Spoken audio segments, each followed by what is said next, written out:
जो मानव शरीर पकड़कर अपना कल्याण नहीं कर लिया, अपना मोक्ष नहीं कर लिया, ये दुख से नहीं हट गया, तो अगले जन्म में वो माथा पटकेगा। जब दुख मिलेगा तो माथा पटकेगा। सो परत्र दुख पावही, सिर धुनी धुनी पछतावही। क्या बिगाड़ा मैंने भगवान को, मेरा जवान बेटा मर गया। क्या बिगाड़ा मैंने भगवान को, मेरी भैंस मर गई, मेरी गाय मर गई, मेरी पत्नी मर गई। ये सिर पटक पटक के रोना पड़ेगा आपको, क्योंकि आपने मानव जोनी में अपना कल्याण नहीं किया है।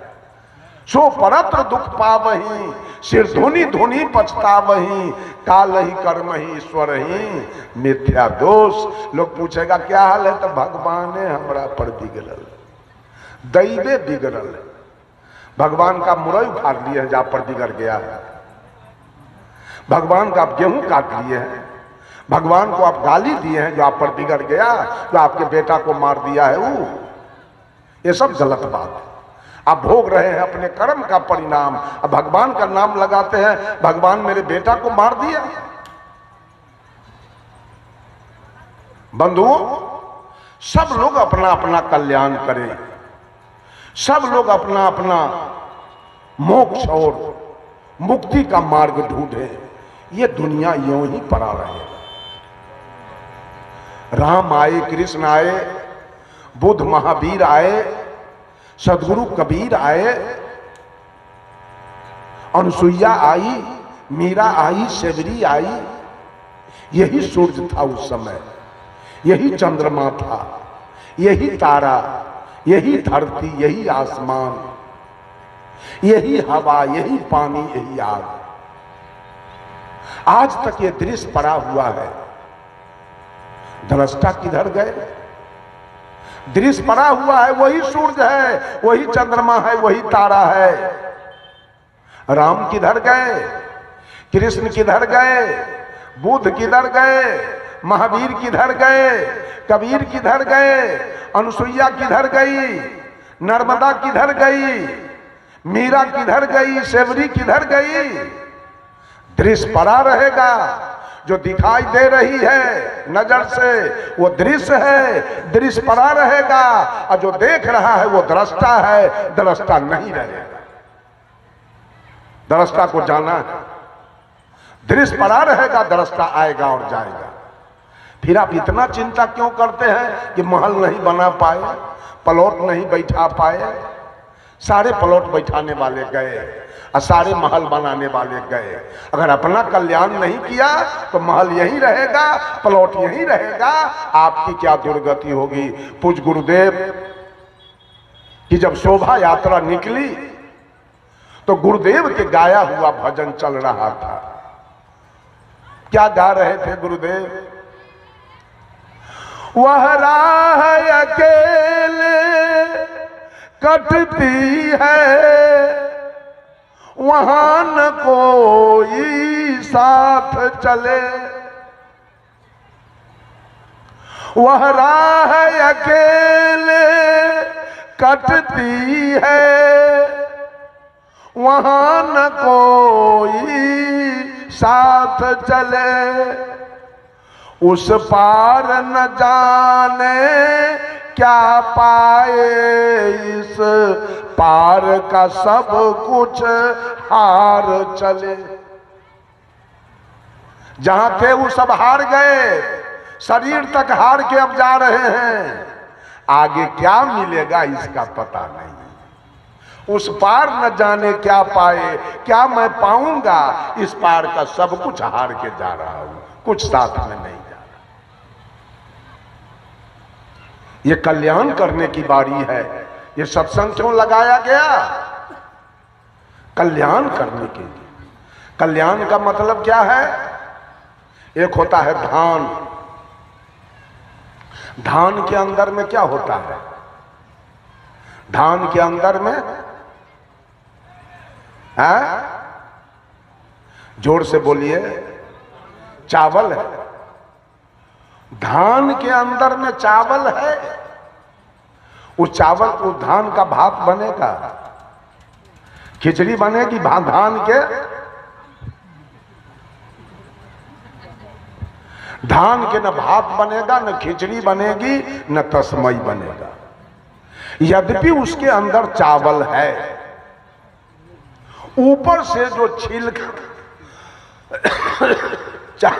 चावल के ऊपर से जो छिलका लगी है, जो आवरण लगा है, जिसके चलते ये चावल अपाच होके पड़ा हुआ है, कुछ नहीं बनेगा इसका। ठीक उसी प्रकार से परमात्मा की सत्ता हर घट घट में बैठा है।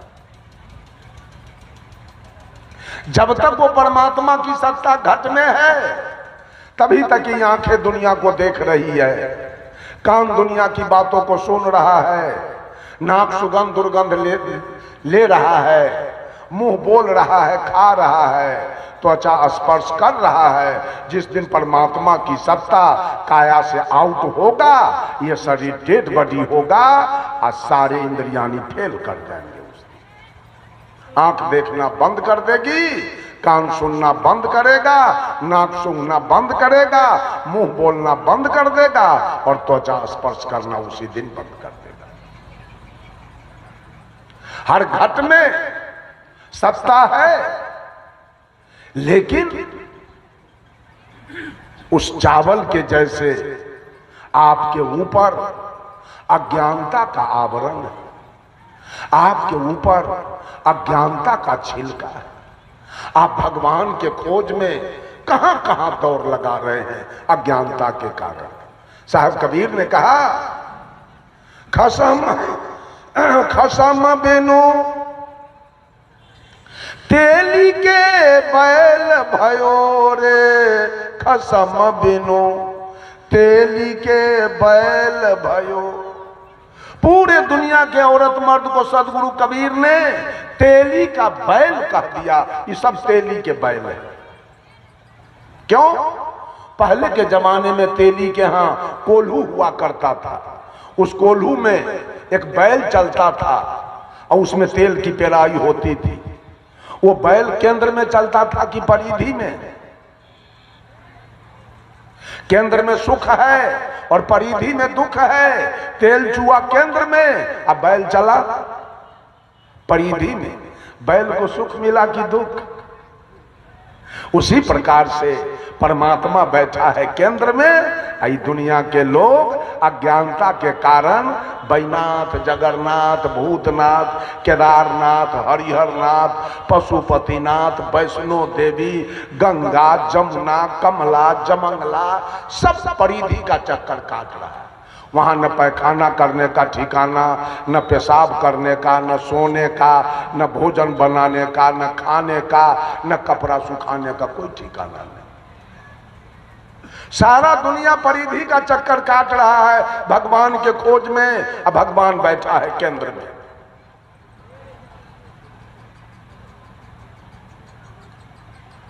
बंधुओं, कैसे हमारा कल्याण होगा? परमात्मा बैठा है केंद्र में, खोज रहे हैं और अज्ञानता के कारण मांस, मछली, तारी, दारू, गांजा, भांग, बीड़ी, सिगरेट, पान, सुपारी, शिखर, पराग, जर्दा, किमाम, चाय, चोरी, दलाली, बेईमानी, घुसखोरी, हत्या, बलात्कार, ये सब अज्ञानता के आवरण। जैसे चावल के ऊपर छिलका लगी है, वैसे आपके ऊपर अज्ञानता का छिलका लगा हुआ है। इसलिए सारे कुकर्म आप कर रहे हैं। जैसे छिलका के कारण वो चावल अपाच होके बैठा है, वैसे अज्ञानता के छिलका के कारण आप लोगों का भी जीवन अपाच हो चुका है। आपका विचार कोई सुनना नहीं चाहेगा, आपके निकट कोई बैठना नहीं चाहेगा, आपके साथ कोई सोना नहीं चाहेगा, आपके साथ कोई खाना नहीं चाहेगा, आपके साथ कहीं जाना कोई नहीं चाहेगा। ये आदमी गलत है, ये आदमी पियक्कर है, ये आदमी चोर है, ये आदमी बेईमान है, ये आदमी दलाल है, ये आदमी घूसखोर है, ये आदमी हत्यारा है, इसके साथ नहीं जाएगा। परमात्मा के रहते आपका जीवन अज्ञानता के कारण अपाच हो गया। माता बहन लोग अब तो मशीन में कुटाता है, माता बहन लोग उखरी में धान रख के अब मूसर से कूट देती है, उसका छिलका अलग हो गया और चावल अलग हो गया। अब तो भात बनेगा, चावल अलग हो गया, छिलका अलग हो गया, अब तो भात बनेगा, खिचड़ी बनेगी, तस्मई बनेगा। अब ये चावल सुपाच्य हो गया। ये माँ बहन इस धान को कूट करके और चावल को सुपाच्य बना दिया, छिलका अलग कर दिया। वैसे सद्गुरु अज्ञानी जीव को अपने सानिध्य में लेकर ज्ञान रूपी ओखरी और विवेक रूपी मूसर से कूट कर इसके अज्ञानता रूपी छिलका को अलग कर देते हैं, इसका जीवन सुपाच्य बना देते।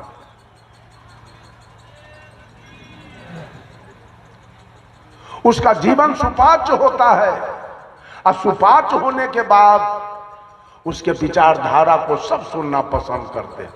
क्या जरूरी था वैशाली से बुलाने का हमको? उन्होंने देखने में बड़ा रूपगर हम हैं कि करिया खटखट तो मुसहर के तरह है।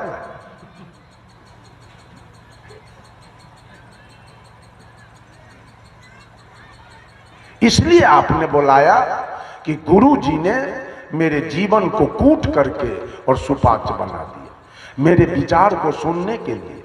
प्रवचन का क्या अर्थ होता है? एक आदमी से मैंने पूछा, व्हाट इज प्रवचन?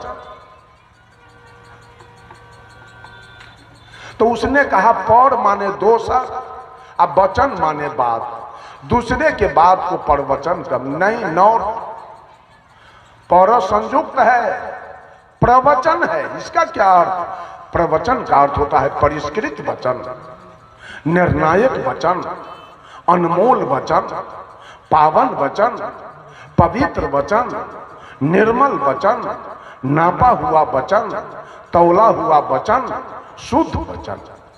ऐसे तो सब लोग बोलते हैं, लेकिन माइक पर बोलने के लिए बड़ा होश संभाल के बोलना पड़ता है। यहां गड़बड़ नहीं आप बोल सकते। इतना दूर से आपने क्यों बुलाया? ये सारे वक्ता को आप गाये को इतना दूर से क्यों बुलाया? क्या इस गांव में आदमी नहीं था? था, लेकिन आपने सुपाच्य लोगों को चुन चुन करके बुलाया। इनके विचार को सुनना है। क्यों? गुरु जी ने इनको कूट करके और इनके विचार को सुपाच्य बना दिया। इनके आहार है? अच्छा, इनके आहार विहार को सही कर दिया है, इसलिए इनको बुलाया गया। एक फायदा, जीवन अपाच्य था, गुरु जी ने सुपाच्य बना दिया। दूसरा फायदा, धान का रेट ज्यादा होता है कि चावल के? चावल का रेट ज्यादा होता है। देखिए, जो लोग चावल बन गए उनका रेट बढ़ गया। देखिए, मंच पर बैठे हैं आप लोग, तिरपाल पर बैठिए। अभी धान बन के जी रहे हैं, तिरपाल पर बैठना होगा। जिस दिन आप भी चावल हो जाइएगा तो मंच आपको, रेट आपका बढ़ जाएगा। दो फायदा। और तीसरा फायदा, धान और चावल दोनों को खेत में छींट के चौकी मार दीजिए, जन्मेगा कौन? तो धान बन के जी रहे तो जन्मते मरते रहिए। चावल जिस दिन बन जाएंगे, जन्मना मरना छूट जाएगा। इसका नाम मुक्ति है, इसका नाम मोक्ष है। इसी का नाम मुक्ति है, इसी का नाम मोक्ष है।